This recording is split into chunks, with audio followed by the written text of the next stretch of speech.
Progress Wednesday. I'm Jane from Loopy's Place. I'm in my home studio this week, and this week I wanted to focus on the Kawundi that I was making. I had lots of questions about this on social media, so I thought I'd come on and explain a bit more about it. I first came across this method probably back last year. Actually, it may have been the year before. With moving everything, time goes so quickly.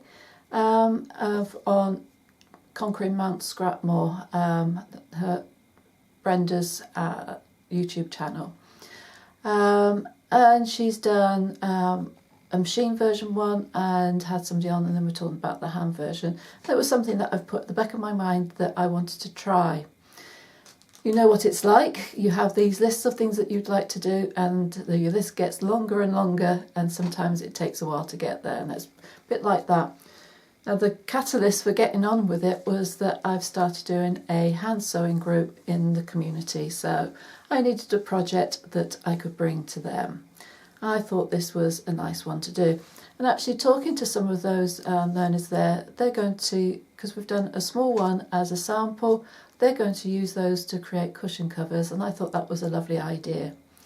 So for those that haven't heard of them before, it is a traditional quilt from the City women, and it's not a traditional quilt as we know it. It has its 3 layers, so it is a quilt. It's hand sewn. It starts from the outside working into the middle, and the fabrics are folded and added as you go until you get to that middle one, and you have a square to cover that. Their wadding would be used, traditionally they would use their old sari, so it would be something light. So I was digging around in the studio and just happened to find some, I think it must have been from a door curtain. It is natural fibres, but it's very light. So I've used that in the centre, and it's surprising as you're stitching that you do get that quilted effect. So let's have a look.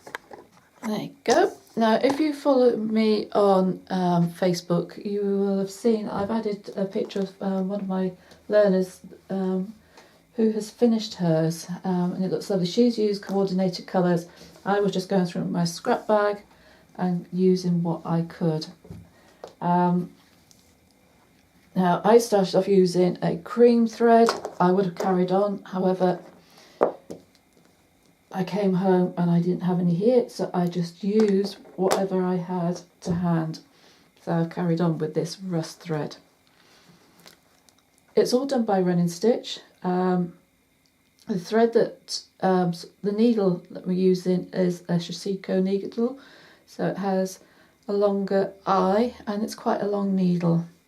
You can start off with a knot because you can hide it in between the layers. So do that. It's not a big knot. Like I said, you started with the corners. The edges of the exposed edges of your fabrics are folded under. Nice generous fold over so that you don't get any raw edges. And as you're working towards the centre, you're adding in new pieces of fabric, and you're deciding whether it's going to go over or under. Now, when it gets to this stage, I found it certainly much easier to do it on a table than it is on your lap.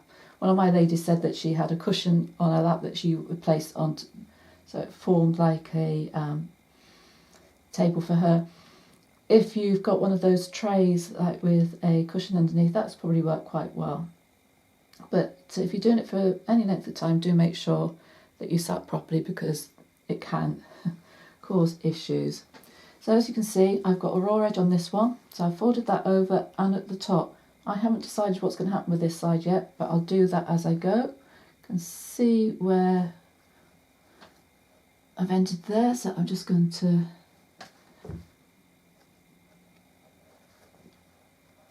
catch that in there. So I've got my thread in, and I'm just going to come up from the top so I can then carry on. So one of the other important things to be aware of Give yourself plenty of time before you get to an end of a piece of fabric to decide where the next one's going to fit in. So once I come off here, I'm going to stop here and decide what I'm going to do with this piece, because I need to decide whether I'm covering that piece or whether the piece I'm adding here is going to go underneath, and the same on this side. You want to make sure that as you're going to add it in, that you can get to the top. Now I quite like a stabbing motion, but you can do a rocking running stitch, and I'm just going across there. And if you look back at this bit where I've already done, you can just see how, even though it hasn't got a thick wadding, that it does puff up a bit like a quilt. And actually, to do a bigger one, I think it would be quite a nice project to do for a lap quilt. So I'm thinking of doing that. This obviously has been sewn by hand, and that makes a nice change for me. Do like a bit of hand stitching. A lot of my learners have said how relaxing it is just to come to class and focus on some sewing. Now I'm just looking to see if I've got any fabric up here that I can add in. Actually, just bear with me. Let's see if I can add this in.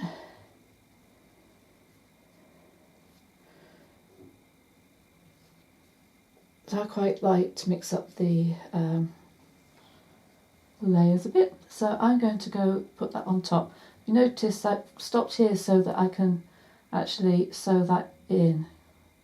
If I had to fold that back, I needed to leave enough to fold it back. So I'm just going to come over there. Oh, and I'm going to come down right on that edge, so that will hold that piece in. So this is where a stab motion is probably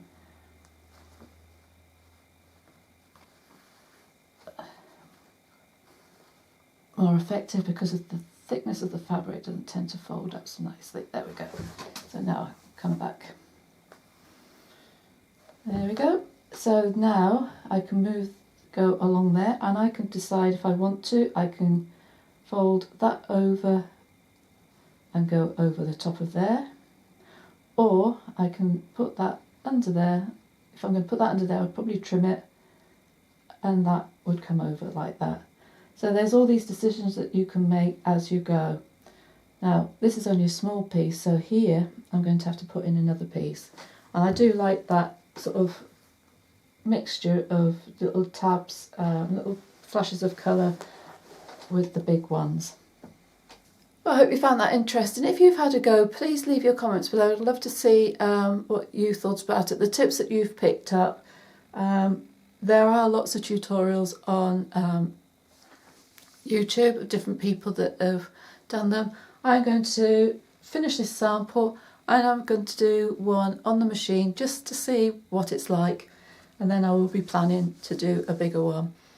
So look out, so probably do some bits of tutorials after that. I look forward to hearing your experiences. Do subscribe to my channel, hit that bell below, get notifications when new content is added. I'll be back very soon, but in the meantime, do take care. Bye for now.